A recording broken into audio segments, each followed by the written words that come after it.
I took it really slow, really prioritized protein. I was still nauseous. It wasn't like all of a sudden had zero nausea, but I was able to function a lot better than I was with my past pregnancies. I actually went out, got groceries, and did life, which was a lot harder to do with my other two. So that was really amazing. Hey ladies, so I thought we could talk about morning sickness today and some things maybe to help with morning sickness. Even when I'm not pregnant, whenever I see someone share something that helped with their morning sickness, I screenshot it and saved it in a folder in my phone because I've had really bad morning sickness. I'm just going to call it all day sickness. I've had really bad all day sickness with both of my kids. And so it's like, okay, I feel like it gets harder and harder to have all this nausea when you have more kids to take care of. So I would screenshot all of these things that would potentially help and save them in my phone. So I tried all sorts of things with this baby. And I want to share with you what worked, what didn't work, in case you are like me and you want to screenshot and save all of these things. I also am going to share a little bit about our ER visit, which was very scary with this baby. But I know that you're probably here for morning sickness and nausea, so I'm going to put that story at the end. So if you don't care to hear that, you don't have to listen to the end. And if you do care to hear it, it's at the end. Okay? So first of all, when it comes to nausea, I'm going to be the first to say, like, some things work for some people and they just don't work for other people. So if something doesn't work, try something else. Don't just keep beating a dead horse and trying to get something that works. So that's my number one. Start off with try different things. Some people have meat aversion. Some people have no meat aversion. Some people are just nauseous certain parts of the day. They're not nauseous. You never know. I did do a lot for my liver prior to this pregnancy. There is something to be said about nausea being connected to liver and kidney stress. So I did actually do a lot for my liver. I even did a liver flush before getting pregnant.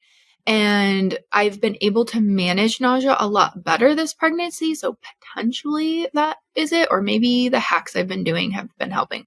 I don't really know. But I would highly recommend giving your liver a lot of TLC before getting pregnant. I think that would be really beneficial and really helpful, was my number one thing. Number two, there's definitely something floating around about H. pylori can definitely cause nausea. I run a GI map regularly. I have no H. pylori. There is none there. So I don't know whether or not to call BS on that, or maybe it's just the case for some people, but definitely not a thing for me. Don't have it. Don't have H. pylori. Still have nausea. So I don't know. We'll see there. To start off, things that I did religiously every single day. So I actually have my minerals tested pretty regularly every 4-ish months. Yeah, every 4 months. And so I did a mineral test right before I got pregnant, and I did a mineral blend formulation based on deficiencies that I had or things that I wanted to support pregnancy. And I also made sure that it had no vitamin A in it. And the reason why I did that is this pregnancy, I personally chose to utilize and consume beef organs. Now, I didn't want any vitamin A in my prenatal because I was going to be using beef organs. So I did formulate that based on my HTMA with no vitamin A. And then I've been using beef organs. I've been using the Paleo Valley beef organs. You guys know that. That's all I've been using for a long time now, and I really, really like them. You can always use my name, Leah, Leah, to save with Paleo Valley. But personal decision, please always talk to your provider before you do any of these recommendations, please. Remember, this is not medical advice, especially when you're stepping into pregnancy. Make sure you're doing your research, make sure you talk to your provider, make sure you're really comfortable with what you're doing. So that's what I did. And I definitely do think that consuming beef liver did help with my nausea. And I'm being completely honest. And the reason why is maybe I should have tried splitting it up throughout the day, but I always took it in the morning after breakfast with a meal because that's when I could most likely get a pill down. And I would then have a window of time when I actually didn't feel very nauseous. I felt pretty self-sufficient and able to carry on with my life. So I definitely do think that that played a role. I felt like that was really helpful. That's like hands down number one, the things that I really, really felt like helped. Other things that I did just to support my nervous system, baby's brain development, all of that. I do have MTHFR gene mutation. And so I stay away from folic acid religiously, like no folic acid. Because if you have trouble methylating folic acid to methylfolate, folic acid can block up those receptors, and I want to make sure baby's getting all of the folate that they need. So I stay away from folic acid, and you'll see folic acid is added to a lot of foods. It's added to a lot of foods. It's added to a lot of products that have wheat in them. So, you have to be really conscious of that if you're trying to avoid folic acid. So you have to become a good ingredient reader. And the other thing that I personally do is I do take a baby aspirin. There is one that has no like dye in it. It is called Health Natura, like literally the way it sounds, Health Natura. Now I know that there are other ways that people have talked about not worrying about blood clotting. Like they're like, oh, you could take these vitamins, you can try this homeopathy, all of these things. Now, the reason why I choose to continue to take a baby aspirin is because I know for a fact that I have MTHFR gene mutation, which does put me at a greater risk for blood clots, which can cause issues with your pregnancy. But also there was a lot of people around me who were getting COVID. And COVID, especially when you're pregnant, can also put you at a risk for blood clots later on. So in your pregnancy. So I was like, okay, we're going to do the baby aspirin. This was also something that my provider recommended as well when they saw like my past history. When I was with my original OBN, who was very much of a holistic OB, he also had me on that. So it's something that I personally choose to do. The rest of the stuff, while I say, yeah, it potentially will work. Again, it's not tested. It's not studied on pregnant women because it's not ethical to do these studies on pregnant women. So unfortunately, we just potentially it would work. Yes. And in some cases, I'm very okay with doing potentially this would work. But in this case, I wasn't. I'm going to stick with the tried and true. This works. And that may not be your decision, and that's okay. But I do the baby aspirin. And what else do I do? Oh, I do phospholipids for my omega-3s, and I also do phosphatidylcholine. So those are some things that I personally did and that were different than my past pregnancies. So I don't know, potentially they helped with nausea. Those are things I tried. Those are things that were in my daily regimen. Was it hard to get pills down? Yes. My mineral blend is powdered, so that was really helpful, but before it gets into a capsule. So that's number one. Things that I tried that did not work. I tried Earthly's morning sickness tincture. Tastes really nasty. Doesn't work. I mean, I noticed zero improvement from that.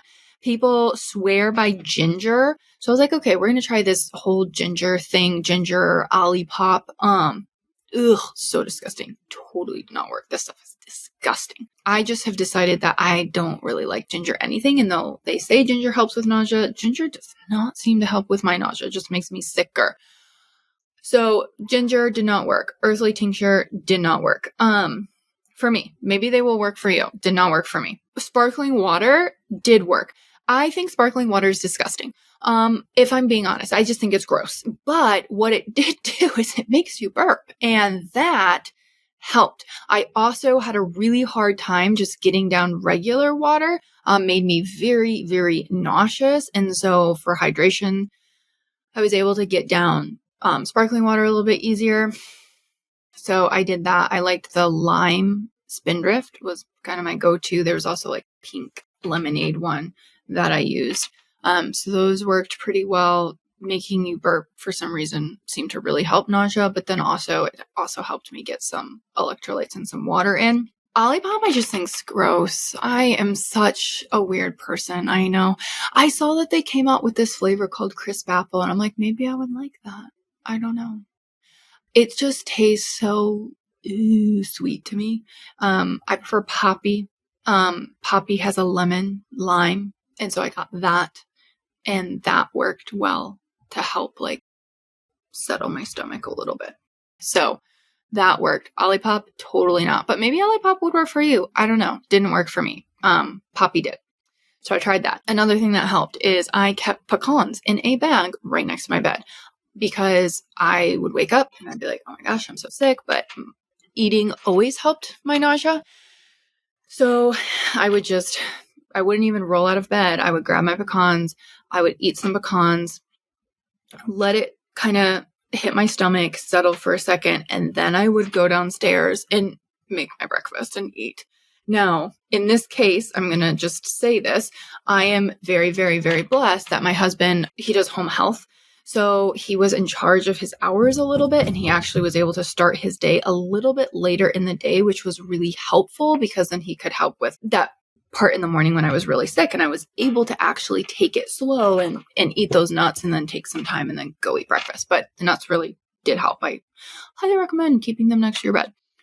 And then one of the biggest and best things that helped was getting in protein. Now, I have a lot of meat aversions when I'm pregnant. Raw meat, so disgusting. Cooking meat, like even the smell of coffee, which is not a meat, but smell of coffee is so disgusting to me when I'm pregnant, which we all know how much Leah loves her coffee. So how did I get in protein if I had all of these aversions, but it really helped my nausea? So I typically would get in about 140 grams of protein a day. And then when I got pregnant, unfortunately, that dropped about 50. I was getting like 90 to 100 grams of protein because that's just all I could manage. But that was significantly better than what I had been able to do for my previous pregnancies. And it did help because after I ate, I was able to actually stay unsick for a decent amount of time versus like with my other pregnancies, I felt like every hour I was having to eat something, and every hour I felt like I was running for the bathroom or whatever. And with this pregnancy, I felt like I would be nauseous. Okay. I would be able to get some food down and then I would be okay. Now, I'm not going to run marathons or anything, but I would be able to get tasks done for the day. I would be able to take care of the kids or whatever, for about 3 hours, which was a lot longer than before. And then I would eat again and then we would continue on. So how did I get in protein? So I always would start with a carb. So I noticed personally that if my blood sugar would dip, that's when I would get really nauseous, right? And so I'm not looking to really sharply spike my blood sugar or anything to get rid of the nausea, because then it's going to massively dip again and I'm going to get super nauseous. So I was really trying to like hit this even keel of my blood sugar that we just kind of just stayed neutral all day, like really trying to nail those rolling hills. And so for me, what I was trying to do is I would get something in that would help settle my stomach. Like I said, I would do the nuts. And then typically I would need something like fruit to really help settle my stomach. I don't know what it is with my pregnancies. I have an obsession with nectarines and peaches. Or grapefruit. So good. So good. So I will eat something like that and then I can get protein in. So I would not all protein, like I haven't touched ground beef. That's not possible right now. But I could get in like chicken sausage. I could get in chicken like mixed with things. So that was really useful. So like the morning I would do a piece of fruit and then I would typically be able to do like chicken sausage with some eggs. So that was something that I was able to get down for a while. We also have made some really amazing protein waffles. We use the Paleo Valley bone broth unflavored, makes amazing protein waffles. And that was really, really useful. That was really useful. So I would do that. And then I was typically okay. And I would, because I had hit about 30 grams of protein for breakfast. And then lunch, I would actually typically start with yogurt. Greek yogurt, I was able to get down. It was higher in protein, and I would mix in some granola with it. I would mix in some fruit with it or something like that. And then I was able to get that down. It was able to like settle my stomach, and then I could move on and get another type of meat source in, carb source in, or anything like that. But that was really, I'm telling you, getting in protein. I walked into this pregnancy like, we are going to make getting in protein your full-time job. Because I noticed when I finally figured that out at the end of Killian's pregnancy, of that first trimester nausea, like at that point, we're already pretty far into that pregnancy. So I was like, this pregnancy, we're going to make this our full-time job. And was it easy? No. You know, when you go, oh my gosh, chicken is the last thing I want to eat. I'm so nauseous. But I could eat an orange. I could eat a nectarine. I could eat a grapefruit. It would settle my stomach. And then I'd go, okay, I think I can get this down now. And then I would eat the protein and then finish off with whatever else I needed to balance out that meal. And then I would feel better. And I would have another 3+ hours that I felt okay. Not like great, but okay. And that was life-changing. Getting in the protein was life-changing. So those were some of my hacks for doing that. I also have the Food for Life. That's literally what it's called. Food for Life protein powder, the chocolate one. I'm going to be completely honest. That stuff is very expensive, but it tastes really good. And I would mix it. You can just mix this in with some water. And it tastes amazing. But that was another one. If you're like, I can't get anything down, I would sit on the couch and just sip that. And that would help. Then the next biggest thing that helped, xylitol spearmint gum. I don't know about you guys, but after eating, you get this horrible aftertaste of food in your mouth. Like, and then all food's just, I don't know. I would just get this horrible aftertaste of food in my mouth after eating. So I would literally finish eating and I would start chewing on xylitol gum, and it literally helped so much. So much. And I specifically just chose xylitol gum because for my teeth health. So that's why I went with xylitol. Other things that really helped. Boiron, Boiron, the homeopathic company, has these homeopathic tablets called Nausea Calm. Get those. Save those. Go get them. So helpful. So helpful. I noticed though that it wasn't helping my nausea like long term.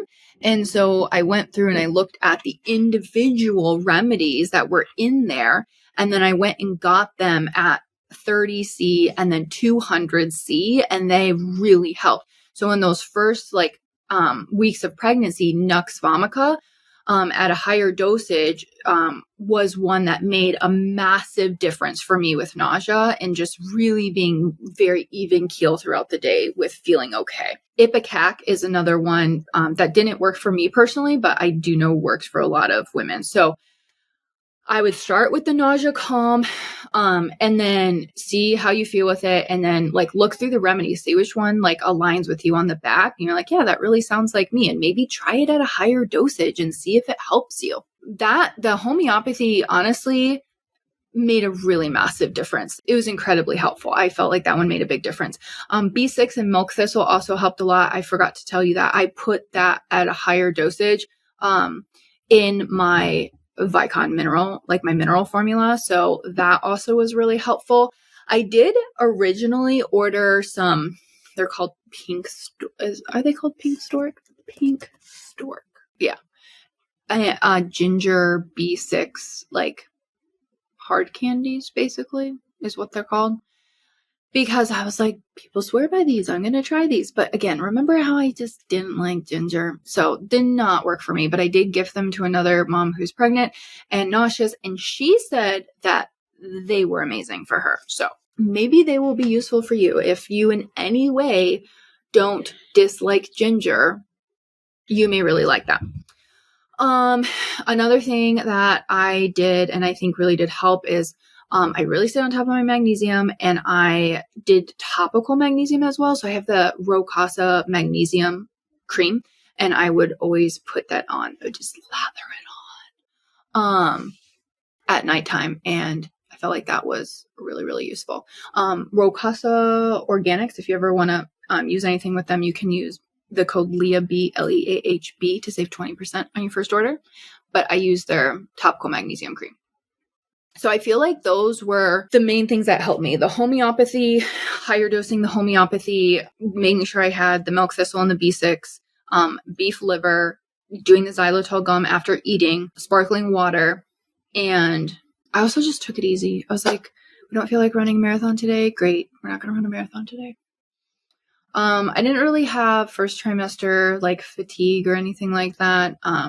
There was a couple days where I would be really tired and I would just take a nap with the boys. But yeah, I took it really slow, really prioritized protein.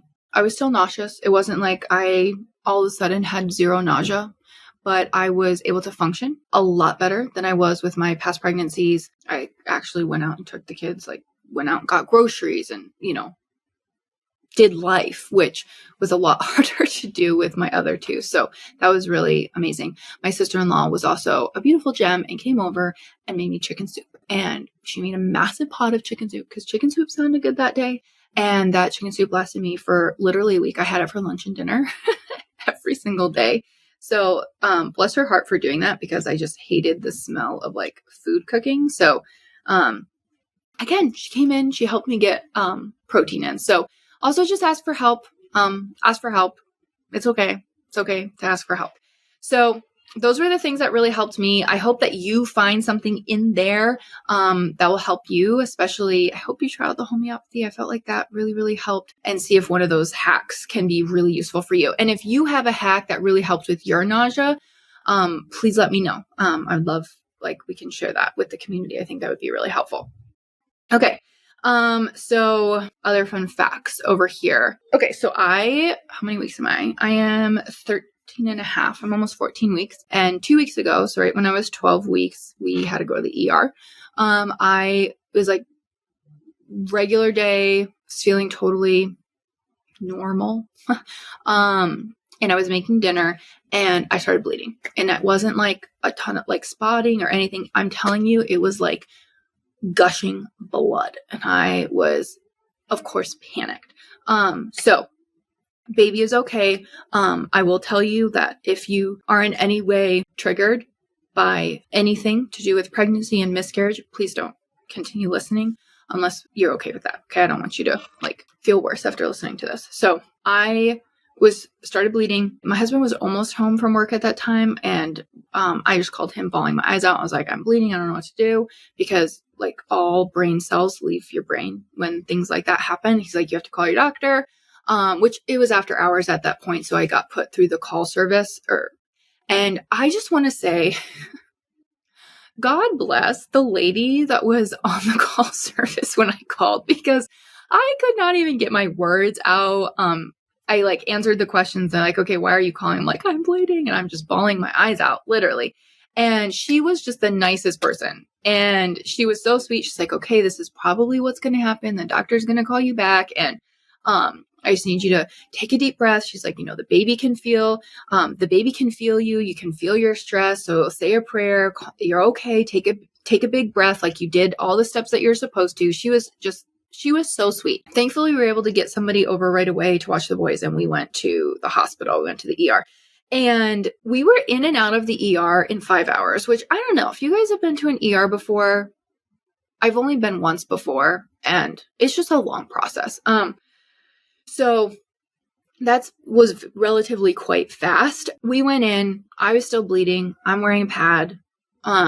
They ran through all of my things. They're palpating your stomach, asking how far along you are, all these things. And they send you up for an ultrasound. The one thing that I will say, I understand why they do this, but it's hard to go in and be bleeding and not know if your baby's okay and have to sit through, it was like a 20-minute ultrasound, and they won't tell you anything. Nothing. The ultrasound, they turn the monitor away, they turn the sounds off, and she's just straight face staring at the monitor the whole time. I'm like, Sab, can you peek around the side and see what the monitor looks like? It was such a long ultrasound. She's like, now I know why she was doing it so long, but in the moment, I had no idea what she was doing. She's going and doing the wand. She took the wand all the way up to my rib cage. I was like, my placenta is not up there. Why are you all the way up in my rib cage? She's doing all sorts of things. She did a transvaginal ultrasound. And at the end, she's like, well, you're not bleeding as much there, so that's good. Now, I really think that that was her way of telling us things are okay without telling us, because she couldn't. But that completely left my mind, because after we left the ultrasound, they took us back down, and I was literally gushing blood. Like, it was so much blood, you guys. I had multiple pads on at that point, and I bled through them in like 5 minutes, and it's just running down my leg. And this is just, it's just not a fun situation. It's very stressful. And I'm just bawling my eyes out. But thankfully, my husband was taking care of everything, and the people at the staff were very, very kind. They like go and get you those postpartum like diaper pads. And still we have no idea what's going on. They actually take me back to a room at that point. And then they draw my blood, and we finally get to talk to somebody. And what I had/have at that time was a subchorionic hemorrhage, which is like a bleed in your uterus, basically, between the placenta and the uterine wall. So I was bleeding a ton. So they found the baby's heartbeat. Baby was okay. But at the ER, it was really hard to kind of figure out what was going on, because all they kept saying is like, you're bleeding so much. There's like the area, the space, the place in which you're bleeding is not safe for you. It's not safe for baby. And so that's why we have to keep you monitored. And that's what they just kept telling us. I'm like, okay. And at the ER, the ER doctor, the ER OB told us like, we need to wait for the placenta to reattach, or it will stay this way your whole pregnancy, or it will completely pull away. That's what she told us. And I'm like, well, I'm glad baby's okay. At this point, like, that's all I was so extremely grateful to hear. But at the same time, you're also like, well, that doesn't sound good either, right? Like, what on earth? But they sent me home on modified bed rest. Can't lift over, at that point, they told me I couldn't lift over 10 pounds. I'm like, well, my toddler is 30. So we did have to get help, a lot of help. Thankfully, family came in strong with that, which was really, really great. And I have been going back for scans and doctor's appointments every couple of days, every week. So 2 days later, went back in. I got to see my doctor this time.